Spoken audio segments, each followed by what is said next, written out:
Muốn đâu tao mình đâu là mình còn làm đây có bản kia thôi. Có này ở phủ phi đâu, ở phủ phi đâu ạ. Phi còn sai hứa, cái này bảo to khó khảmเอาcảm cậu bài á.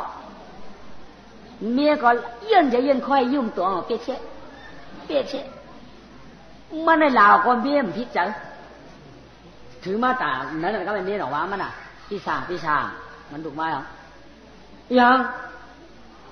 ชูเป็นน้อยน่ะชูลูกอ่ะก็มาลูกกับใครนอนแต่พี่ช่างเขาใครถามชูเมียวเตะใครถามมั้งถามเลยก็นอนก็ยืนดูเขาถามชูเต้ดอกชูใครมีหน่อยเหรอชูใครมีหน่อยยังชูใครมีหน่อยเหรอว่าใครตีหือว่าชูใครมีหน่อยเนี่ยก็ถามเขาชูก็ว่าถามชูว่าชูลาเขาในเขาติดปันชูเอากลางช่วงเปิ่นวานในใครมีหน่อยดูถามมีหลวงชูใครหูว่าใครมีหน่อยป้อมถามมีหลวงในทางตีหงตีห้างชูมันหงห้างชูใครหูมันช่างล้างสูมีก่อนตั้งในเต้มันพิจจะประชุมถามว่าสูถามเขาในนาเรื่องชุกคนเก้าว่าเท่าปันเอาก็สูตีได้เอานั่นนะปีศาจว่าสูใครมีน่าจะไหลเอานะว่าสูใครเต้าปันสูเอาปันเอาฮะปันเอากาสูก็อ่านเอาติ๊กกับปีศาจแค่ไรแค่ไรคันไร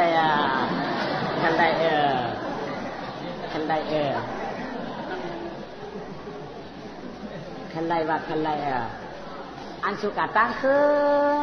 นเนี่ยชัวอันสุกะตั้งคืนมือเราชัวปันกะเหือนั่นน่ะอันสุกะกูขึ้นน่ะมือเราชัวปันกะเหือนั่นนั่นน่ะเอาปันอ้ำน้ำหลวงตั้งน้ำตั้งกี่ก็มีผิวผีตีมกันนะชูก็มีห่มกันกินมีห่มกันชูวะมีรับเมียกันนะชูก็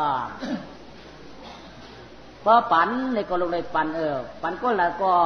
น่าเฮจะได้เงินนี่เอาเจ้าพุ่งขึ้นน่ะชูก็เงินเขาจ่ายก็ตูงยังมีอยู่ชูก็เป็นยังไงใจยาวจะจูเอาอันเอาตูงเขาตัวฮัดปันเงินน่ะแช่ว่าเงินเขากำไรขึ้นตูงว่าเพื่อนเอาจ่ายเขาชุ่มมาชูเที่ยวบีเจ้าเอาชูก็เจ้าเอา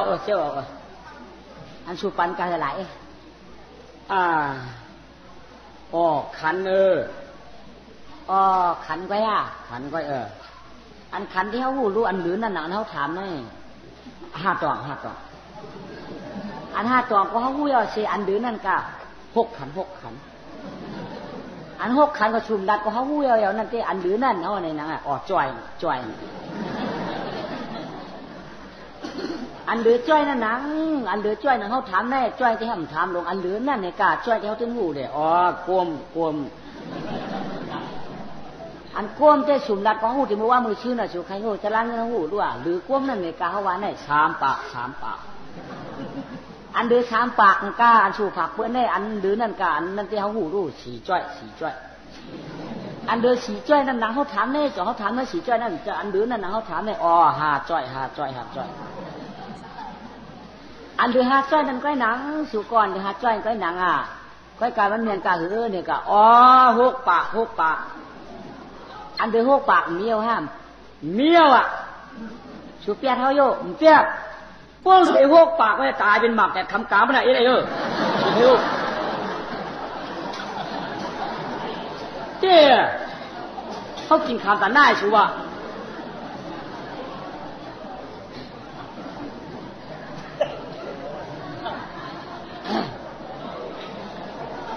ชูก้อมทับกินห้างกินตัวแต่หน้าเข้าก่อมวาสังห้างชัวปันเผยก้อยด่ะปันนั่งเสียงแย่มือชูก็นั่งเสียงแย่ได้ยินข่าวว่าจูงนำหนาในเฮชูก็เอามีโยคนมีจูนำได้ช่างเป็นมียิ่งหูใจนำได้แก่เอาก้อนก็ถังก้องตีดีเอาก้อนก็ถังก้องตีดีเนี่ยแก่มันพอดีก็โยชูว่าจูนำนั่นพอจูนำนั่นแก่น่ะชูก็เลยมาชื่อโคดีที่กลายเป็นจูเพราะมันมาปั่นคือเงินเขาที่ชูก็ได้ใครเต้เนาะใครเพราะใครก็ถามปีใครก็ถามเอาอิมดูกาเดกลางค่ำกลางคืนอัมดูกาเดกลางค่ำกลางคืนเขาหลับในชูอัมทับปีพักตัวเขาโกงกลางอย่างมิสีเจ๊สิริวาสตางหายชูใครโหเพราะใครก็กระทำเอามา พวกน้องๆก้าได้พวกใครมีหน่อยหรือถามมีหลวงตั้งอะชัวป้อมมีหนูป้อมมีหลวงหูช้างเล่ามีหน่อยมันเอาไงมันทับไก่เดี๋ยวที่ช้างเต็มเมื่อไรสุดละเท่าเลยสุดก่อน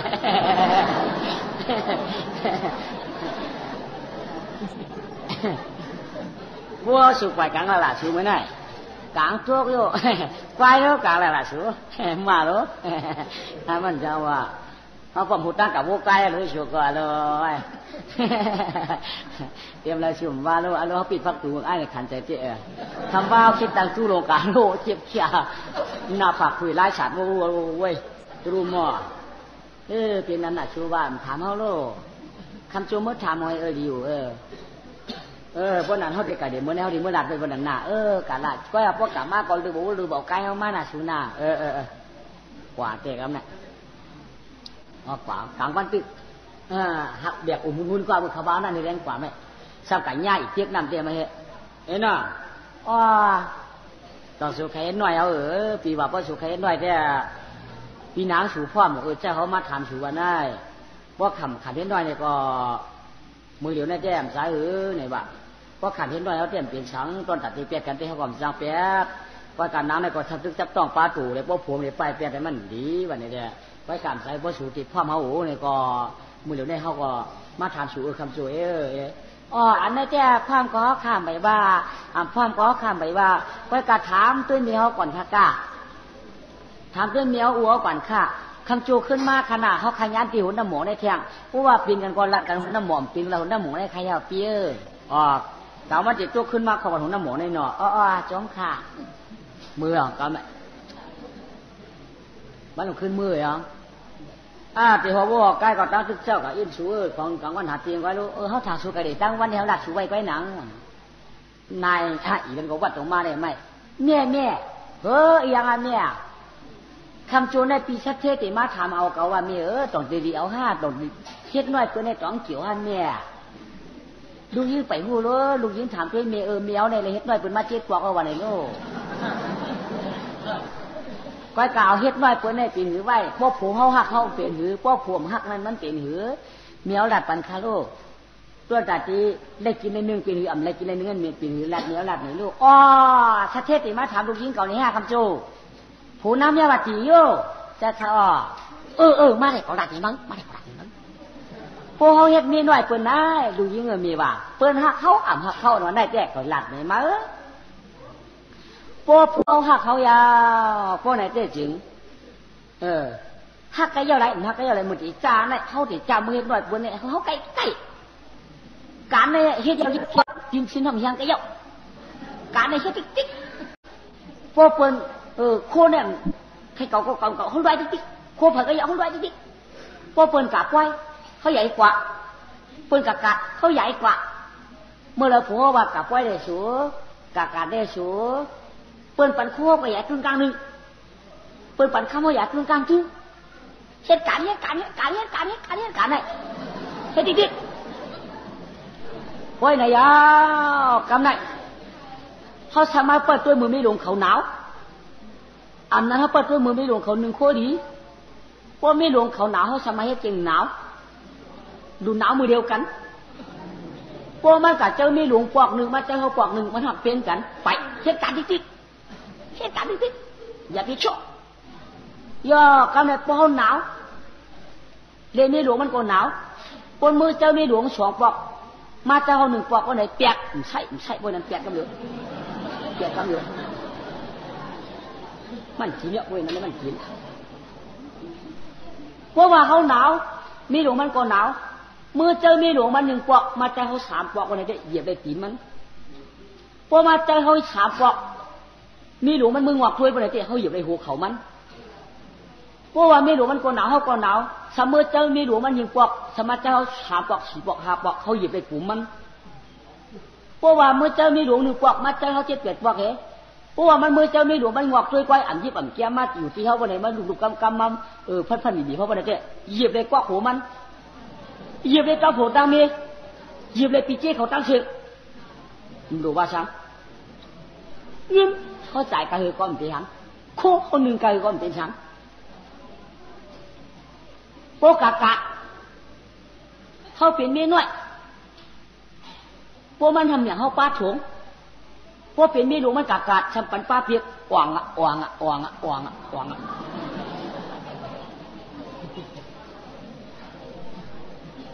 พวกกากาดเขาเป็นไม่น้อยในป้าโฉงพวกไม่หลวงกากาดแล้วมือสามช่องมาในปลายละมันใช่แค่ไหนเยอะแค่ไหนสุดแค่นั้นเมื่อวานพวกเราได้อยู่เฮ็ดไหนกว่า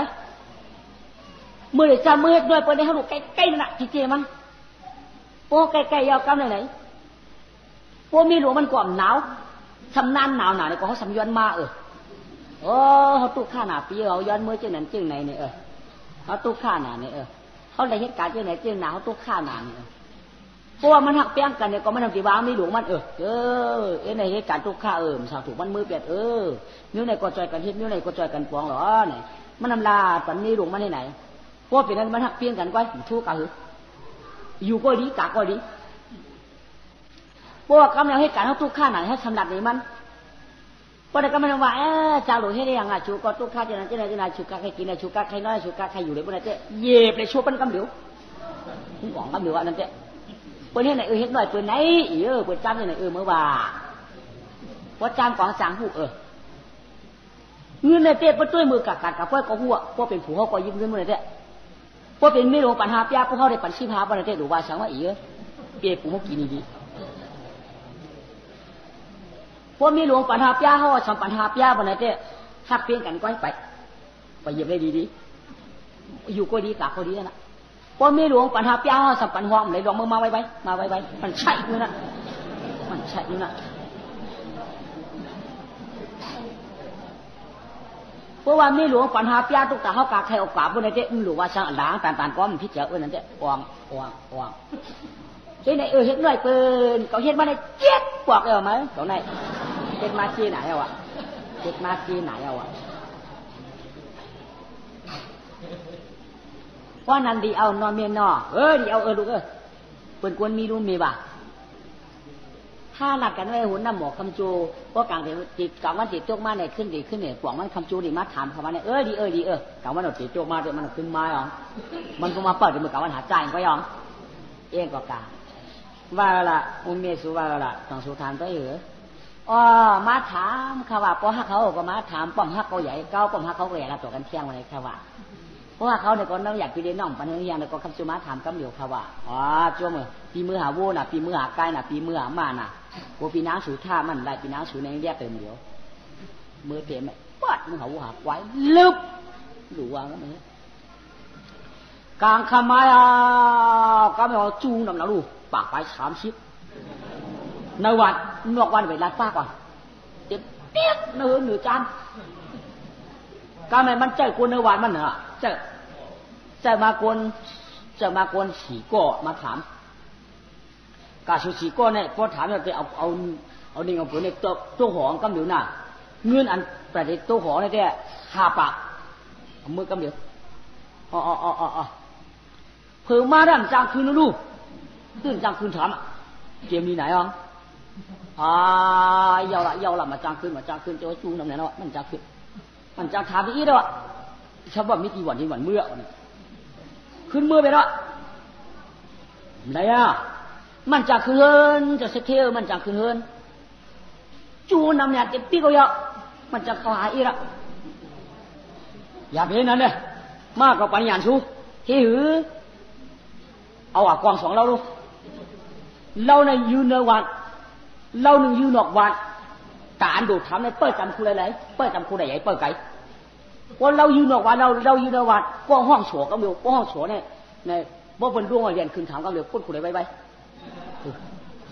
ป้ากอง2เราได้ไหมก็อยู่นอกวันก็อยู่นอกวันก้อนเดทานอยู่ยิ่งตีนคู่ไหนอยู่จำก้อนเดทห้องโฉมีพวกเกิดว่าเสียกันนอกตื่นลอยเจ้าเสียงกองสอที่เราเจ้าโลกับเสียงเห็นกันปุ๊บไปเลยรวมหมดรวมเลยเจ้าเสียงกองจ้าละรวมเลยเฮ้ยกันบอกกันโมกันเดาโมรวมมันของบ้ารวมหมดไอ้ดูทำเรียนขึ้นกว่าก็ไม่พูดคนใดจะทำอยู่หรอเขามือกับเฮ้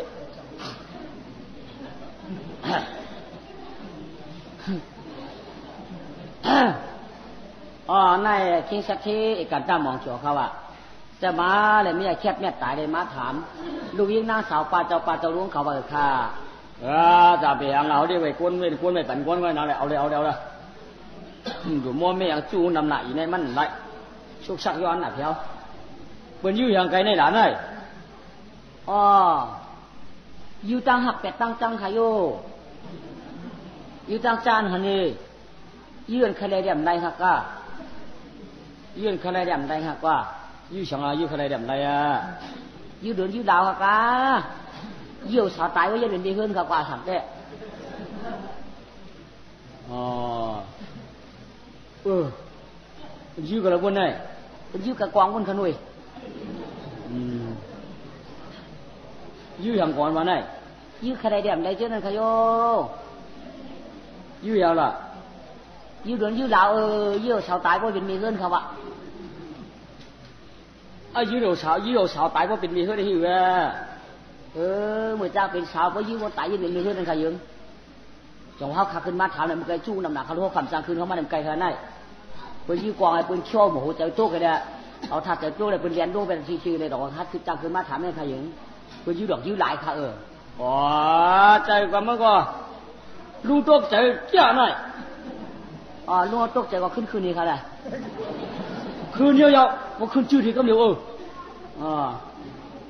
นี่มาย้อนไปเลยล่ะลุงย้อนไหนมาย้อนคำผูกคำมือทะโยคำผูกมาย้อนคำเดียวมันไหนยาปวัดตอดตองมันเย้าเฉียจ่าเย้าหลีงามเย้ากำนายว้าวว่าเฮ็ดนั้นเนี่ยถึงมาช่วงเขาก่อนกันนะหลวงสาธิแก่นกินตำสวดมาเย้าสองเลยไล่เขาเอากวางปัดเอาเรียนลงไว้จากกูเนี่ยฮัลโหลว่าชักที่ดมตั้งเลยเห็นอะไรย้อนมือเลยล่ะเมื่อผูกกำเดียวค่ะดูไว้หึงเขาว่าจู้นำหนักบังพวกนั้นก็เขาพักเขาแย่นะเมื่อผูกมาดูตีตะพวกตะห่วงมันมาย้อนมีในน้ำมันก็ไม่ทวนเมียมันมาย้อนช่วยฉ่อมังไกลงามอย่างป้ามือเรียกมีบอกว่ามือเขียวมือเศร้าสีงามนางดีแจ่มเลี้ยมก็เหตุการณ์กูหลายนิ้วอย่างนาจองว่านางในเหตุการณ์ซ้ำป้อมหรือมันยาชีกวกสียามเยานายเดียยามันเมียวัดตีสองเลยมีลูกใจอ่อนก็นึกสีขาปามันจานาสังชีว่าเหลือนเตียนนาตุกแค่ดีงามเขียนเปี้ยงซาให้คือลูกใจอ่อนก็นึกมายาวย่อมีลูกใจอ่อนกองทำไมนายก็จ้างผู้ตามีเจ้าสาธิเป็นหนอจอกเลยต่างเจียลูกเต้นว่าซื้อเปี่ยวปันจวนห้องว่าสวดตาก็ปืนร้องต่อเจ้าห่างทวนนี้หมอตาแยงจานาจาเป็นตานาเจอสาธิอยู่เวียงรอเป็นลูกยิงรอเป็นลูกหายใจคำปนยาวยอก็ไม่เป็นกวนใจต่างว่าสวดตาอยู่มาอย่ามาที่เดียวเอามาอย่ามาไล่มาเที่ยงปีก้อยไล่มาเที่ยงปีปลายก้อยหรอนั่งหลวงในซ้ำจับเที่ยงก็ไม่นั่งน้อยก็จับเปิดก็ไม่เอามันเป็นลำมันกว่าก็ไม่ก็ไม่ได้ว่าเฮ็ดน่ะเสียวก็ไม่อันเป็นนางเสียมเลี้ยมก็มาได้ชิบเหลืองเกิดอ่ะ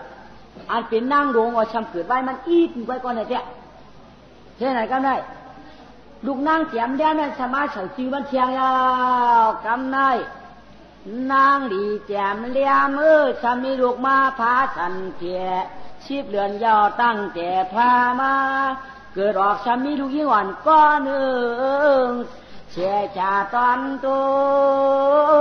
ต่างเล่าเลือเปิงเมืองกวนยันอรุหักเนี่ยมาเนี่ยลาเพเกจัวต่างสองคึงปองพันลูกยิงใจดาดกว่าอันเป็นลูกนางเสียมเดียมนั่นพ่อว่านางเดียมเสียมไว้อันเป็นลูกนางเสียมเดียมนั่นพ่อลูกว่านางเดียมเสียมกวายากะอันเป็นลูกเบดหลวงนั่นห้องปากาวะสวดกุง ห้องปาลาไหลทาปันจื้อจอมใจวะห้องปาวาสุห้องปาวาต่างกว่าปันจอมสุวัตตาเป็นปีกุงพาลาเป็นน้องเนี่ยปันจอมว่ามาพาแก่นจับจอมแจงไข่กุงพาลาเป็นน้องสุวัตตาเป็นปีนางเลี้ยมแจมเขาเป็นน้องตามกลางมามานก็ยาก็เป็นเกิดวันตั้งลูกปีนางหลวงก็ซ้ำเป็นลูกเมียน้อยในซ้ำงานได้เป็นลูกเมียหลวงเกิดว่าก็ซ้ำเป็นลูกเมียหลวงหนังเก่าเจ้าหน้าอะไรตานเธอก็สูงขึ้นลอยลอยสา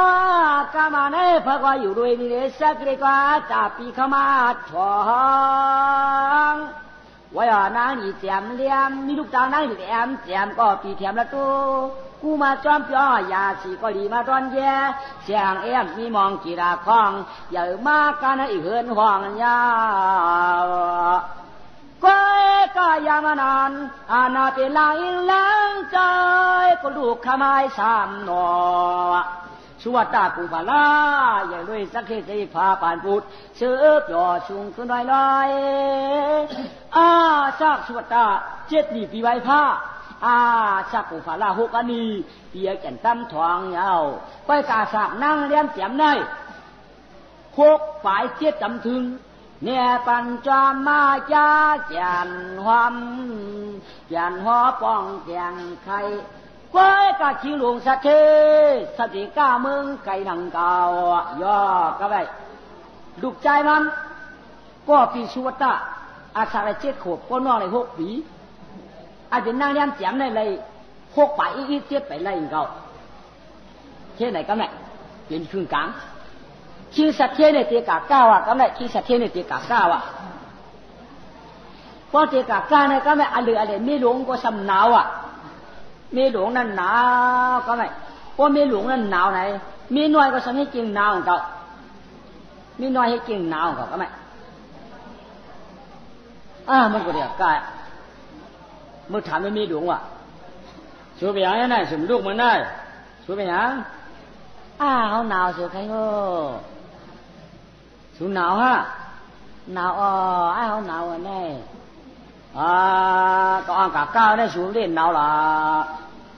ตัวเหมือนในนักแจมแย้มก็ลูกได้เบี่ยงหูเมื่อตัวเองก็ชัวได้ชัวยังสูงลูกมันได้สุพรรณดูก่ะเขาหนาวชัวใครก็เป็นเหรอก็ทำไมหกใครต้องเชียร์กัดอีกไปอุ่นไปโอนหลานเนื้อสุดเดือดไว้ทำบ่เลือนก็ล่ะเอาเนื้ออุ่นไว้ล่ะกัดเนื้อไม่นอกย่อชัวไม่นอกกัดเนื้อย่อต้องหกไข่หกไข่เจ้านี่เนาะเขาพวกเฮียนอนในต่างกูในห้องกะก้านะจูหนกลุงน้องตะเป็นในวันในกบอะไรมั่วเราในห้องกะก้านะ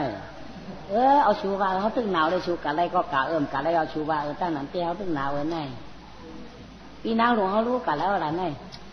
หนาวกว่าวันนั้นก็หนาวปีนึงขนาดนั้นโอ้เป็นสองอยู่ไหนเมื่อที่กับปานามีอยู่เหนือความหนาวนะดูจ้าปีหังวัดตั้งเขาก็กะแลมพี่ลุงลาก็ย่อเนาะเจ้าไรอันสุดที่ทำอะไรน้ำเมียบัดกี่หนาวอย่างก็หนาวก็จังยากันแนวหนาวเหมือนกันว่ะแค่นั้นเขาลูกเขาอย่างชุดที่เขาหนาวลูกบ่ละหกใครองค์ทั้งมหาทั้งตั้งเปลี่ยนมีก็เลยหายเสียหายชวาเทองค์ทั้งมหาทองกว้างคุณนางเป็นวัดก็หายเสียหายชวาเทองค์แท่งมหาแท่งเหินจิ้วแห้งกำเหลียวอองสวาหุมเทศแค่นี้ก็ได้กระถามุนหกใครได้กระถามุนวัดได้หนาววัดตรงไหนชักสามไม่ละโชคใครก็นี่ตันกัดว่ะ ใจอ้ออุมากะละแม่อุมากะละว่ากะมีที่ลูกมีเลื้อนโยกะวักมาโล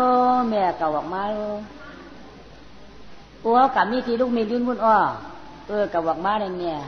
ลูกใจเดียนกันฮะกะที่เมียว่ากะมันน่ะนี่สูได้หุกใครวะน่ะว่าแค้นมาเหรอแค้นมากกะแลกะที่นั่งปีนั่งลงก็กะเลยโชกะแลเอามีก็ไม่จะนำที่ไหนห้อยชื่อสุดที่กะก้าแม่สุดที่หางกะใครโชเอาโวเอาเงินเอาข้ามกะใครกะก้ากะใครเพราะที่งอมใครไปกินนิดจังเชียงเหรอที่กะก้ามึงกะดิ้งกะเด็ดพูดอะไรเป็นเหือ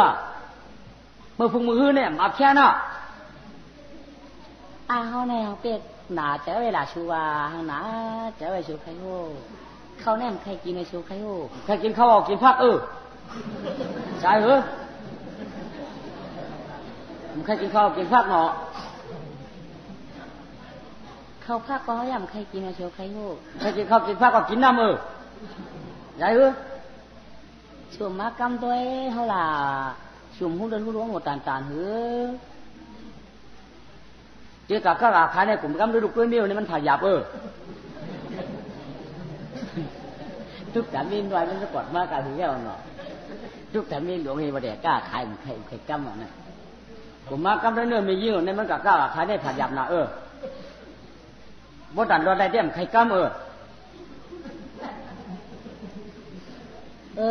ป้อยเรือเขาจมแล้วมาจมเนี่ยก็เย็นจ้าหายาปันเขาเองหนึ่งเนี่ยมันถูกกั้มเท่าอย่างไกลกาล่าอ๋อกั้มหนังเดือดตันก็นื้อเดี่ยมเดือดหนังไอ้มันเดือดเนี่ยนื้อเนี่ยอย่างอุ่นหนูก้าหนังไอ้ตัวหนูว่าในหนังมันไงอันนื้อที่ทำจากกั้มหนังไอ้หนังเขียนกะเสียวันเขียนกว่าเองกะไอ้ยังนั่งเสียงเลี้ยงก่อนหนาวสู้ให้เราเนี่ยนั่งเสียงเลี้ยงเราต้องสู้กับตัวอยู่เนี่ยตัวเด็ดตัวอยู่ทำยิบมันเด็ดเอาเต้นยิบเต้นขยิบไปกำที่กับขายเนี่ยเขากำสู้ไว้เนี่ยด้วยนะผมเขาก็เปียกใครได้สู้ว่า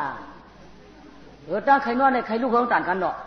พวกใครนอนไว้ก็ปั๊มใครลูกก็มันจำนักเนาะใครนอนเนี่ยใครลูกเขาเหมือนกันเนาะใจหัวใครนอนมันขนาดนี้เด็กกะน่ะใจอันหนาวเตี้ยวหนาวสองว่าเขาแค่ดีเตี้ยมกะก่อมว่าที่อยู่ล่ะชูว่าวันเหลียวลูกวันเหลียวพวกมันดีเนี่ยใจก็กะตัวนั่งเสียมเลี้ยงก่อนนั่งปีเนี่ยมันหนาตอนชูในหยางเตี้ยมพอปีหังไปกำมือผูกได้ใครกะมันก็มือได้สองวันได้ดีหนังกันได้เนี่ยชัวไม่ชัวอะไรอย่างหลักเลยอย่างของมึงว่าทางหลักเลยหาหลักที่ย่อหน้าเหตุการณ์อย่างมั่งก่อนหลักอะไรอย่างเชื่อตีใจทำดีบนไหนวะจำดีเมาอย่างล่ะตาลายลายอย่างล่ะจำดีที่ได้จำดีที่ใจความดีนั่นเองจำดีจะหือดัดในเขาลูกเขาหลักในสูบว่ามันอยู่สูบปองใจสวยอันนั้นเขาจำดีแน่ปองใจละด่ะเพราะสูกาก้าให้หือเพราะสูกาแต่เขาหือเพราะสูกาก้ากาคายเหรอพวกไหนโคเงินโคคำเส้นในก่อต่อได้ทางหนึ่งทางไว้เหรอนางยังเกิดดีผูกไว้เหรอล่ะเพราะสมมีเงินไม่เยี่ยปีนางหลวงเขาเอาเชียงเปียเชียงเขาตีอยู่เจ้าตีกินก็เปลือกอ้วนที่อะไรจะเขาดีอยู่ใครรู้จะเพียงไอ้ไหนโคเงินโคคำเขาปั่นชูชิวๆไหมกาชูใครเปลือกกาชูใครปูล่ะชูใครปูได้ปั่นชูเปลือกได้ปั่นชูชิวๆหลวงมองเบี้ยฉันเขากำตัวเนื้อตัวเดือดมันแต่นางหลวงไอ้แต่ปีนางสูน้ำเนี่ยว่าตีเนี่ยแต่ตีขำหึงก็บอกชาวันกว่า đi khám người mọc sao vậy nè khám người nào mọc lớn vậy à bố mình chỉ là cái tài à này vô cảมันđược rồiมันได้ดุจุมันได้จับมันได้ใช้หมดเลยมันเป็นรูปไม้คันมารูปไม้ขมือขมุกแก่นเจี๊ยบนะ